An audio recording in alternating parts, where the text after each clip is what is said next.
16 tabous choquants au Japon qui pourraient vous embarrasser. Le numéro 7 vous laissera sans voix. Pensez-vous bien comprendre la culture japonaise? Après avoir regardé cette vidéo, vous pourriez revoir votre opinion. Derrière les rues impeccables, les cérémonies traditionnelles solennelles et la gastronomie exquise, se cachent des règles implicites pouvant vous mettre mal à l'aise, voire entraîner des conséquences légales.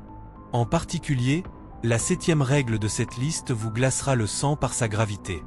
Êtes-vous prêt à découvrir les secrets inattendus des règles strictes et singulières du Japon? Explorons-les maintenant pour éviter des erreurs malheureuses et mieux comprendre cette culture unique et rigoureuse dans le monde. Donnez un pourboire. Lorsque vous visiterez le Japon, ne soyez pas surpris si, après avoir laissé un pourboire après un repas ou un trajet en taxi, le personnel vous poursuit pour vous le rendre. Dans la culture japonaise, donner un pourboire n'est pas seulement inutile, mais cela peut entraîner de grands malentendus. Au lieu d'être perçu comme un geste de remerciement, laisser un pourboire est souvent interprété comme si vous aviez oublié de récupérer votre monnaie, ou dans certains cas, comme un acte d'impolitesse. Les Japonais ne refusent pas les pourboires parce qu'ils n'apprécient pas la gratitude, mais parce que leur système de service repose sur une philosophie complètement différente. Au Japon, offrir un service de haute qualité est une responsabilité personnelle et une source de fierté. Fournir un excellent service n'est pas quelque chose qui doit être récompensé par de l'argent supplémentaire, mais une obligation inhérente à toute profession. Les Japonais considèrent que satisfaire les clients n'est pas seulement un travail, mais une question d'honneur et de responsabilité personnelle. Le salaire qu'ils reçoivent reflète déjà leurs efforts et compétences, donc accepter un pourboire peut être perçu comme un déséquilibre dans cette relation ou même comme quelque chose d'inconfortable, comme si l'argent impliquait une critique voilée sur la nécessité d'améliorer leur performance. De plus, la société japonaise valorise profondément l'équité et le respect. Dans un environnement qui privilégie l'égalité, recevoir un pourboire pourrait rendre les employés mal à l'aise ou leur donner l'impression qu'ils reçoivent un traitement spécial qu'ils ne méritent pas. Cela est particulièrement courant dans les restaurants, où le personnel se sent souvent confus si les clients laissent des pièces sur la table. Il est courant de voir les employés courir après les clients pour leur rendre l'argent qu'ils pensent avoir oublié. Ce n'est pas qu'ils ne veulent pas de l'argent, mais qu'ils cherchent à préserver l'intégrité de la relation entre le prestataire de service et le client. Alors, comment exprimer de la gratitude pour les services au Japon? Plutôt que de laisser un pourboire, optez pour des formes plus subtiles.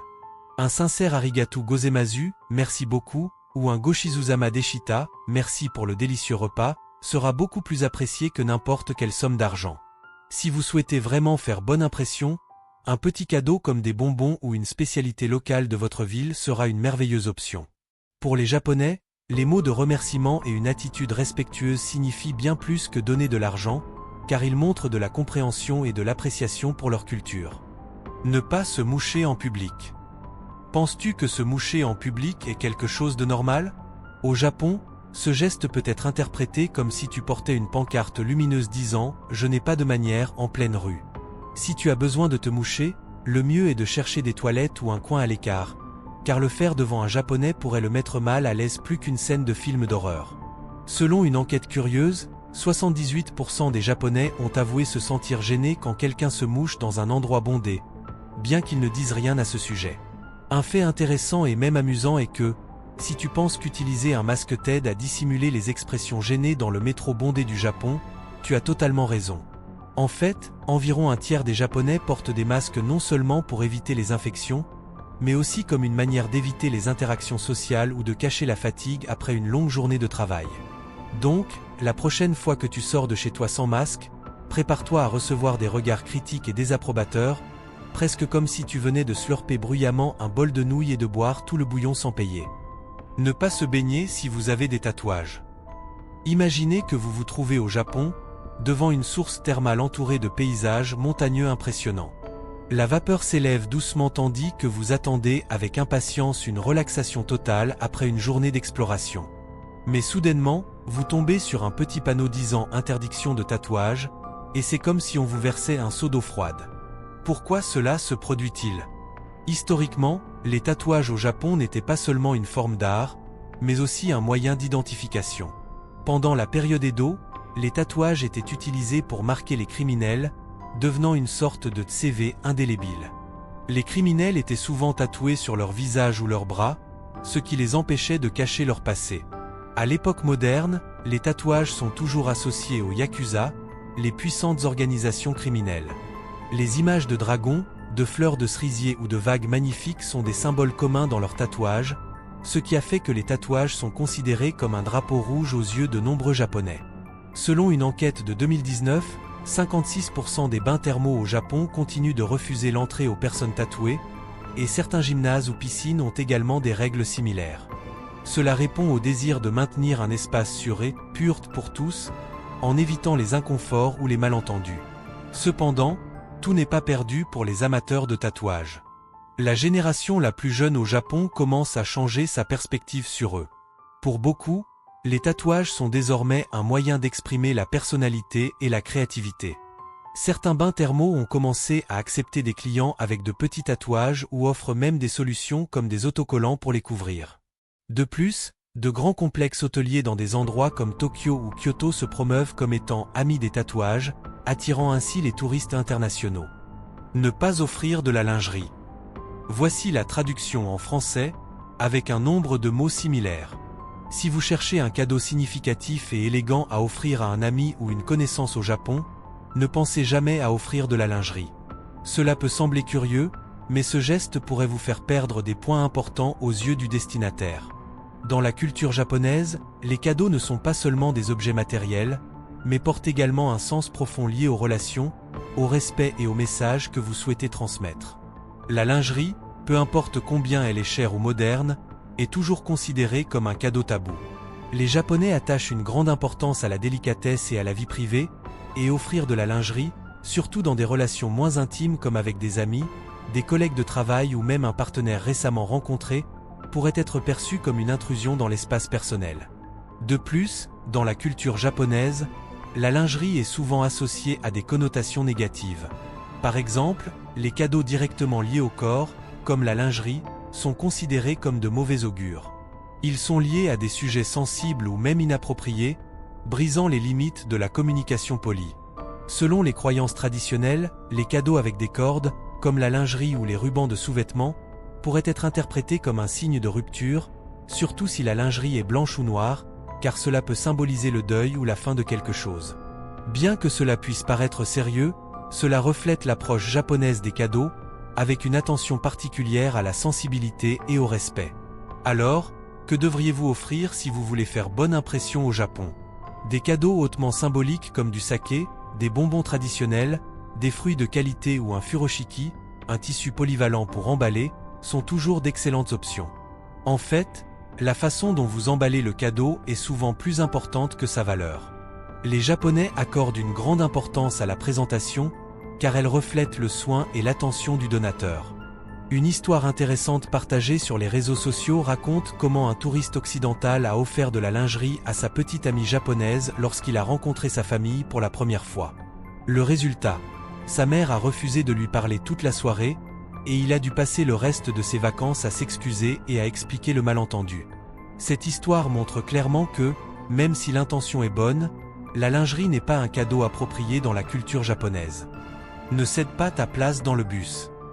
Dans de nombreux pays, offrir sa place dans les transports en commun est perçu comme un geste aimable et louable. Cependant, au Japon, ce n'est pas toujours perçu de la même manière.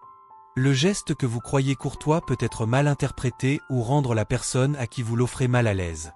Pourquoi? Tout simplement parce que les Japonais accordent une grande importance à l'indépendance et au respect de soi. Offrir sa place pourrait être perçu comme une suggestion que la personne à qui vous l'offrez n'est pas capable de se tenir debout toute seule, ou pire encore, qu'elle est traitée comme un fardeau. Dans les trains et les bus du Japon, les sièges prioritaires sont clairement indiqués pour des groupes spécifiques comme les personnes âgées, les femmes enceintes, les enfants et les personnes handicapées, ce qui montre clairement qui a réellement besoin d'aide. Si ces sièges sont occupés, la plupart des Japonais préféreront rester debout plutôt que de créer une situation inconfortable en offrant leur place, sauf si cela est absolument nécessaire. Une histoire souvent partagée par les voyageurs est celle d'avoir offert leur place avec enthousiasme à une personne âgée, seulement pour que cette dernière la refuse poliment avec un sourire et continue de rester debout, comme si elle voulait prouver qu'elle était encore assez forte. Une petite enquête menée à Tokyo a révélé que plus de 65% des personnes âgées ont dit qu'elles ne voulaient pas qu'on leur offre une place, sauf si elles se sentaient vraiment fatiguées ou incapables de rester debout pendant de longues périodes. Ainsi, si vous voulez montrer de l'inquiétude sans rendre quelqu'un mal à l'aise, la meilleure façon est de vous lever et de simuler que vous allez descendre. Cela permettra à la personne qui a besoin de la place de s'asseoir naturellement, sans se sentir comme un fardeau pour vous. C'est ce qu'on appelle un mouvement ninja dans le métro japonais, utilisé par les locaux pour être poli tout en évitant les regards gênants. La superstition autour du chiffre 4. Dans la culture japonaise, le chiffre 4 n'est pas simplement un nombre, mais il est associé de manière inquiétante à la mort. Cela est dû à la similitude phonétique entre le chiffre 4, shi, et le mot pour la mort, shi, en japonais. Pour cette raison, le chiffre 4 est souvent considéré comme un présage de malchance, en particulier dans les contextes liés à la vie et à la mort. Cette superstition n'est pas seulement courante au Japon, mais aussi dans d'autres pays influencés par les caractères chinois, comme la Chine et la Corée du Sud. Dans la vie quotidienne, l'aversion pour le chiffre 4 est assez évidente, surtout dans l'architecture et les soins de santé. Si vous êtes allé dans des hôtels ou des appartements au Japon, il est probable que vous ayez remarqué que le chiffre 4 manque souvent dans les listes de chambres ou d'étages. Par exemple, au lieu d'une chambre 204, vous pourriez voir 203 suivi de 205. Au lieu d'un 4e étage, vous pourriez voir le 3e et le 5e étage. Cette absence est particulièrement marquée dans les hôpitaux, où la mort est un sujet sensible. Dans ces endroits, il n'y a généralement pas de chambre ou d'étage portant le chiffre 4 afin d'éviter de causer de l'angoisse psychologique aux patients et à leurs familles. En plus du chiffre 4, d'autres chiffres comme 42 et 49 sont également évités. Le chiffre 42, shini, signifie la mort, et le 49, shiku, signifie une mort douloureuse. Ces chiffres sont considérés comme totalement tabous dans des endroits comme les unités de soins intensifs, USI, ou les pompes funèbres. Non seulement dans la construction, mais aussi dans d'autres situations, le chiffre 4 est évité. Dans la culture des cadeaux, offrir 4 objets est perçu comme un mauvais présage, comme si cela invitait la mort.